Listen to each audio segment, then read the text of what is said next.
It is the Banner Baseball Show. Paul Mancano and Andy Kostka live on a Friday afternoon to discuss the breaking news that baseball's top prospect, Jackson Holliday, is being optioned to Triple-A Norfolk, and Ryan McKenna is having his contract selected. Andy, we were on this show mere days ago discussing the possibility of Holliday being sent down. We both thought it was unlikely. We both made the case that he should stay. And in the 4 days since, I didn't see anything to change my mind. And yet Holliday is being sent back down to Triple-A Norfolk after a 2 for 34 start to his big league career. What is your first reaction to this news? My first reaction was surprised that it was Ryan McKenna coming back up. We'll get into Jackson Holliday. We'll talk plenty about that. But calling up an outfielder, I know Danielle Entuck was just in Norfolk, and she reported that McKenna has practiced a little bit at second base, which I know gives him a little bit more versatility, but really an outfielder by trade. So this is not a like for like switch, but I am surprised. I mean, just looking here, we have Kobe Mayo, another high-ranking prospect. He's only 22, so not that much older. He's hitting 317 with a 973 OPS. And then there's Connor Norby, who would be a like-for-like change at second base, right-handed hitter as well. He's hitting 297 with a 903 OPS. These are guys that seem ready. People thought Jackson Holliday was ready, and I still think Jackson Holliday was ready. This is just a tough stretch to begin his career, but we'll get into that in a second. So I was a little surprised to see McKenna. I guess the thought process with McKenna is that you have more bench space. You can use him in more of a utility late game role, pinch run, defensive replacement, that sort of thing. It would be interesting though if McKenna gets time at second base. I really doubt that would be the case, but I mean, we'll see. I didn't think Jackson Holliday would be optioned after 34 at bats. So this was a little bit of a surprise to me, and I think I'm probably not alone in that. I didn't think Jorge Mateo was ever going to see center field as much as the Orioles hyped that up, and lo and behold, he did see center field. So maybe they do have plans to play Ryan McKenna in center field. And you discussed the possibility of Norby, or second base. Sorry, you discussed the possibility of Norby and or Mayo coming up, and you can't even make the case that McKenna was already on the 40-man. So it's an easy, because he wasn't. So they selected his contract, which means that if they were to send him back down after a stint, that would require somebody being designated for assignment, similar to Kobe Mayo and Connor Norby, both guys that are not on the 40-man.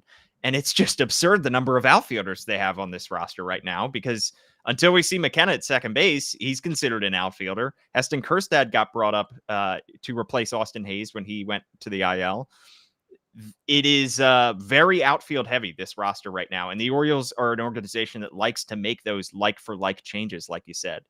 Let's talk about Jackson Holliday, though, before we get into what Ryan McKenna's role could be on this team, because we talked about his early struggles, and the strikeouts were absolutely the most concerning factor. And the most concerning thing, that when you looked at Jackson Holliday play, that he was racking up the strikeouts, and 2 for 34, but he was starting to hit the ball harder. StatCast had him hitting that second single at 104 miles an hour. Defensively, he was rated very much above average, according to StatCast, and that passed through the eye test as well. He looked great, made some nice diving stops at second base. Other than really his first game in Boston, where a couple pop-ups dropped in the outfield, he looked very solid at second base. He was batting ninth, so he wasn't really harming this offense. I thought he was starting to turn the corner, and it appears that the Orioles disagreed and maybe thought that this was the best thing for his confidence, was to send him back down to Triple-A Norfolk and watch him mash Triple-A competition again. Yeah, just a quick side note. The Orioles just announced that John Means will start Sunday in Triple-A again.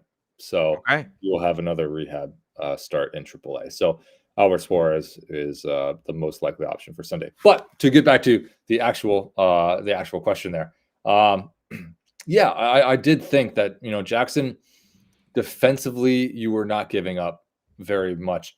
In fact, it's above average defender according to StatCast. 95th percentile in range, outs above average, according to StatCast. His fielding run value was +2 at 91st percentile. So defensively, he was fine. He wasn't letting the struggles at the plate transfer to the field, and that's a big. You see that with players sometimes, and I think it is a big. You can commend Jackson Holliday as a young player to not let that transfer over at all. Offensively, the overall the strikeout numbers are still there. Some of those were tough calls. Yes. Where I think in Triple-A he would have challenged those strike calls and won most of them. Some of them were not in his favor, and he's not somebody to expand the zone. He knows what the zone is. He has a great understanding of that. Some of them he did just get overpowered though, and I know he took in KC. He took a strike 3, on a fastball in the zone. That wasn't With the a bases great loaded, plate yeah. appearance. He has swing and miss as well. We've seen a little bit, but overall we've seen his exit velocity creep up. His bat to ball skills are coming around. His defense wasn't an issue. Plus the fact that he was batting 9th, you were not relying on him to basically supercharge this offense, and instead you had. This offense has scored 5 or more runs in 14 of their 24 games. This is an offense that has done fine, even with Jackson Holliday scuffling, because they're hitting the cover off the ball, most of them, with Gunnar Henderson, Adley Rutschman, Colton Cowser, Ryan Mountcastle, Ryan O'Hearn. The list goes on and on. Most of the rest of the lineup is playing superbly well. So there was cover for him. At the end of the day, we'll hear more, I'm sure from Mike Elias later about why this decision was made at this point. It's never. I would just say this is not the end for Jackson Holliday. Like, do not think that a demotion is. It's a little bit of a setback. Is it not the way he would have wanted things to go? Correct, but he's 20 years old, and I tweeted out earlier, just looking at Colton Cowser and Grayson Rodriguez. Think about Cedric Mullins a couple years ago. Like players who are established big leaguers or becoming established big leaguers in the case of Colton Cowser. They struggled in the majors and they got sent back down, and then they figured it out. They came back up, and now they're playing really well. So I don't think this is at the end of the day, it's not going to be that big of a deal. He will probably be up by the end of the, before the end of the season, before the midway point of the season, I would assume. And this will be a blip in the road, like we talked about Grayson, with his, first 10 starts being up and down, and then came back. And then once he came back, he was a completely different pitcher with a different fire, just his motivation to prove who he is. And I think, Jackson is he's very competitive, as every single one of these guys is, and not a, unique trait. I think this will, light a little bit of a fire. And, obviously he was self-motivated before this. He doesn't need any prodding, but he will go down and he will figure out what the heck was going on. And maybe he will make tweaks. I don't think he needs huge overhauls. Like, this is not a case where you need a large, I've seen, I think Ben McDonald mentioned it the other day, and I've seen people on Twitter saying, get rid of the leg kick. I don't think that's the answer, because this is a guy that's groomed that swing since he was 12, and the leg kick is really good for timing. And we've seen Gunnar Henderson's leg kick, and guys have leg kicks, and it's totally fine. And so maybe all he does is get his foot down a millisecond earlier, and that's the adjustment. But I don't think you scrap the entire leg kick and take away your power completely, because that's what would happen most likely. Yeah. So what does he really have to prove when he gets sent back down? Because he was already hitting the cover off the ball. He was already hitting 333 when it got the call up from Triple-A Norfolk. He hit 313 in spring training. And we were making the case that he should have made the team out of spring training. He didn't. He goes back down to Triple-A Norfolk for 10 days and comes right back up. Does he just have to do it all over again? Or is there one specific thing you think the Orioles are looking for to say, all right, he's ready to come back up. His confidence is restored. He's made X adjustment at the plate. He has changed, the timing of his swing. Is there one particular thing that you think he needs to do? This is the hardest part because you're at this point you're going to be nitpicking so heavily. Yeah. Before this, he didn't make the opening day roster because he was new to second base and he hadn't faced many left-handed pitchers. Yeah. He goes down, plays all of 11 games in the minors, maybe 10. Doesn't even face that many lefties in that stretch. But they were good enough then to call him up with that much of a sample size. Yeah. And now you're going to send him back down. And I guess you'd want him to cut out strikeouts completely. That would be the most obvious thing. Right. But guys struck out, it's not the end of the world. But yeah, I guess it's a swing and miss because what else, he's going to go down. And if he does exactly what he did before, are you going to call him up after 10 games? Because that's what you did last time. So I'm struggling to see exactly what, and again, we'll cede to Mike Elias. Mike, and I'll say this, Mike has a good track record of developing prospects and calling them up at the right time and making the decision to send them back down. I mean, it was not a fun decision last year to send Colton Cowser down. It was not fun to leave him off the postseason roster. It seems to have worked. Now you were getting Colton Cowser in a way that he looks totally comfortable and is having so much power at the plate, and he looks like a rookie of the year contender. So I don't mean to, it's easy to second guess, people when we're in our position, but the track record from Mike is also really good. So, kind of give him a little bit of the benefit of the doubt, that he probably knows what he's doing. But I'm fascinated in what does he have to do differently? What convinces you? Because if he goes down there and hits 333 and walks more than he strikes out and has some power, and flashes that he can do it against lefties, is that any different than what he already proved in the minors? Like, when are you going to make that jump of, hey, he's ready again? I don't know. I'm completely clueless as to that. That was a long-winded answer to say I have no idea. Yeah, it's because that's what he did the first time. 10 games in Triple-A Norfolk, 333, OPS over 1, walked more than he struck out. And it's funny, he heads back down to Norfolk after 10 games in the big leagues. A lot fewer plate appearances because he was batting ninth instead of near the top of the order, and because he wasn't facing a lot of lefties. He was getting pulled in some instances. But he had checked seemingly every box down in Norfolk, and now he just has to essentially do it again. The interesting 10 games in the majors. Yeah, 10 games. It just feels like, and felt like a lot longer. Yeah, I'm getting just like off script. I'm sorry, but like I think it felt like every step he took was hyper analyzed. Yes. By me and others. Like, I'm at fault. It's like he sneezed and we were like, ooh, like it seemed like that was what we did, and it just I can't imagine the pressure the kid was under, and he handled it so well. And, the results weren't there, but he didn't, it wasn't like it didn't seem like it got in his head. No. Of course, we're in the clubhouse for an hour. We're in the clubhouse post game. So maybe, internal discussions, they could kind of tell he was, overthinking. We'll find out more.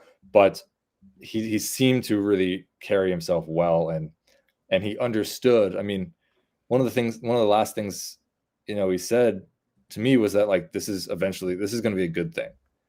It sucks in the moment, but when he is 25, which is hilarious, so that's 5 years away. That's a long time. When he's 25 and has 4 full seasons of major league service time, and is already arbitration eligible. Like, it's going to be, that's so funny that he's going to be so young. He's only going to be 25. Yeah. Yeah. It's really funny. I think he will look back on this as like, that wasn't fun, but wow, do I know how to handle a slump? Yeah. And that, at the end of the day, couldn't, there's worse things for a 20-year-old, and it didn't impact this is a team that needs to win now. The O's won. They won anyway. They put together, Exactly. they've won series, back-to-back series. Like they're playing well. So this is not like it has some huge repercussions on Baltimore's chances in the AL East, which will be a dogfight. It absolutely will be because the Yankees are good. But I don't think at the end of the day that this hurt the O's, and I hope it didn't hurt Jackson at all. Right. And the one difference that we saw, you mentioned Colton Cowser being sent back down. Heston Kjerstad obviously Yeah. dipped his toe into the big league waters last year and then didn't make the team out of spring training, but is now back with the big league team. Those guys weren't the number one prospect in baseball. They were the members of the Orioles top 30. They were members of the Orioles top 10 prospect list. But the Orioles have now had 3 number one prospects in all of baseball: Adley Rutschman, then Gunnar Henderson, Jackson Holliday. Adley Rutschman and Gunnar Henderson went through their fair share of struggles in their rookie seasons.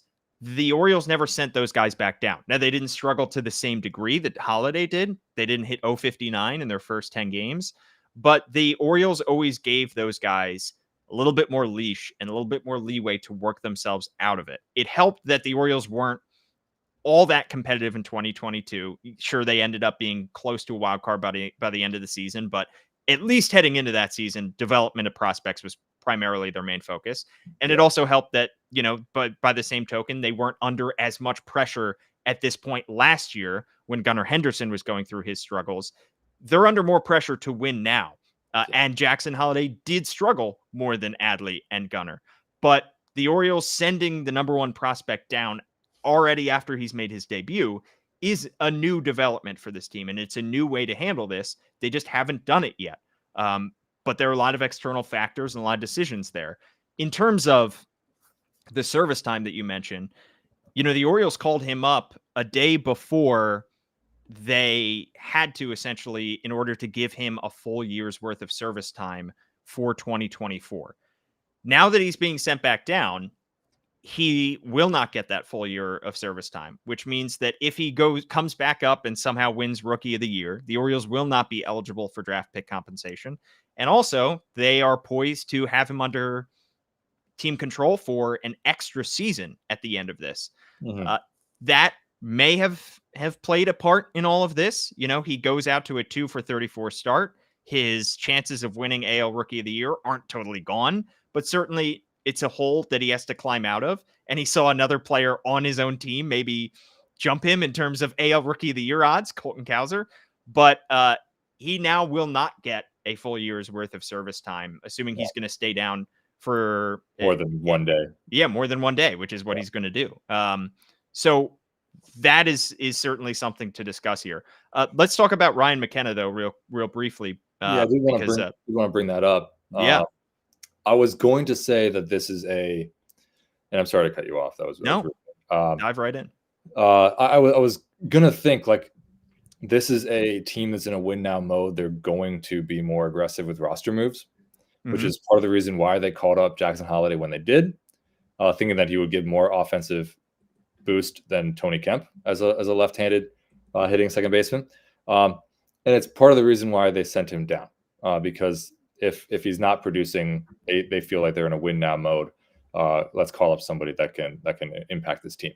Ryan McKenna is a great clubhouse guy. Is a good defensive replacement.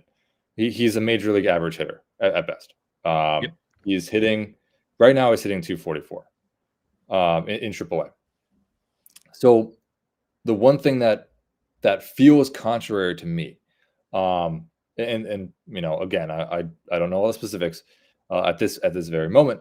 What feels contrary to me is that they're being aggressive in the way that they are making the roster moves with, Holliday going back down. I'm curious that McKenna was the one they decided ultimately was going to give them the best boost, considering he's proven to be a reliable, if not standout, major league hitter.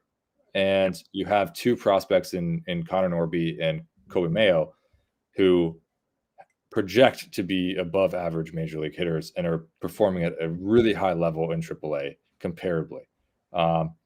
Maybe part of this is because they don't want to have to go through another debut, the learning curve right away, because there would be naturally struggles you expect from a Mayo and Norby. It just as well as Gunnar Henderson went through it. Really not when he first arrived, but the first full season, Adley went through it, and Holliday obviously went through it. So maybe that plays a role, as you don't necessarily want to go like for like with rookies and have another guy who you're expecting big things from go through an adjustment, which is why you bring a Ryan McKenna, who you kind of know what you're getting. You know you're going to have a career 220 hitter. A 221 career 221 hitter who is going to give you good outfield defense and a pinch run ability Sure. late. Maybe that's what they decided to do. I just feel like it's a little bit contrary to the aggressive choices that they have otherwise made. Yeah. It is, like you said, it would require a new learning curve for one of those rookies coming in. I also just wonder how long McKenna's going to be here for, because you have Austin Hayes still on the IL, who's a right-handed hitting outfielder. You have Heston Kjerstad up here right now. I wonder if and when Austin Hayes eventually comes back from his calf strain, is McKenna the one that gets? He would have to be designated for assignment, or would they just option Kjerstad in order to not worry about having to designate somebody for assignment, and then they would have McKenna and Hayes back on the big league roster just as it ever was, just as it's like 2023 all over again. That'll be an interesting decision that they have to make at some point. In the meantime, they're having to put together a lineup right now that is a little bit short of infielders. We've already seen the lineup for today, and it has Ramon Urias batting ninth and playing third base. I do wonder if Ramon Urias and Jorge Mateo are just going to see more playing time. The Orioles, it's not like the Orioles are scheduled to face a ton of lefties. They face a lefty tomorrow on Saturday in JP Sears, but they face a righty tonight in Ross Stripling. Thought it was going to be a great opportunity for Jackson Holliday, by the way, against Ross Stripling, who has really struggled this year, and a righty. I thought we were going to see Holliday's breakout game tonight, but not to be. But they face a lefty tomorrow and then another righty on Sunday. So I do wonder if Heston Kjerstad's going to get into the lineup more, Ryan O'Hearn. But if that's the case, what do they do in the infield? How are they, because you have Urias and Mateo, who are both righties. How are they going to split up the second base reps with Jordan Westberg, another righty? And are they just going to have to deal with what they got right now, or is there another move that's going to come in about a week's time? They are playing the Oakland A's, I will say, so it's not like the stakes are all that high. They can throw out a less potent offense and probably still come away with a series. But you need to win. I mean, it is a point where you got to win these games, right? So like you need to take care of business against teams like the Oakland A's if you're going to win the AL East this year. Yeah. So even though they probably can, they could have had Jackson Holliday out there go 0 for 15 this series and probably won all the games. You still need to, you treat every game as seriously as the next one. It's just major, it's Major League Baseball. But interesting. I mean, you brought up a lot of interesting points, because right now, you just have a severe lack of infield depth, and you probably thought with this team. I know, yeah. I mean, and you want Santander in the lineup just about every day. You want O'Hearn in the lineup against lefties, or against righties, excuse me, as a lefty. You want Mountcastle in the lineup against either side just about every day. It's going to be tough, because that then has Mountcastle at first, O'Hearn at DH, Santander in right field, which allows you to have Mateo on the bench, probably as kind of the do-it-all bench guy that can fill in other positions. But what if against a lefty, you have O'Hearn out of the lineup, then you have Mateo in the lineup. Especially if you have Santander DH a day, then you really don't have an infielder on the bench. It's kind of interesting, that suddenly there could be games against lefties where you don't necessarily have an infielder on the bench, depending on how they, if Santander has a has a day that, because you need him off his feet every once in a while as a DH. Super fascinating. Yeah. We'll have to monitor it. Yeah. Yeah, we're gonna watch it, and people love to nitpick lineup construction. So Oh boy, do they! Yeah. this is the right time to be a lineup construction aficionado. They're cracking their knuckles. Yeah. Get ready for all the tweets. 10 days. The next 10 days are going to be, this is their Super Bowl. This is their Super Bowl. Exactly. Well, I will let Andy go because he was supposed to be off today, and he has done us the favor of hopping on here. And also, I got to get to the ballpark to hear what Mike Elias has to say about the fact that Jackson Holliday has been optioned to Triple-A Norfolk. And of course, Andy and Danielle and John Mioli and Kyle Goon have complete coverage for you on the BaltimoreBanner.com, where you can subscribe $1 for 6 months. Give Andy a follow at AF Kostka. I'm at Paul Mancano and at All Banner Sports. Please like, review, share, subscribe, all that good stuff for the Banner Baseball Show. And write us a good review. I'll read it out here on the show. Thanks.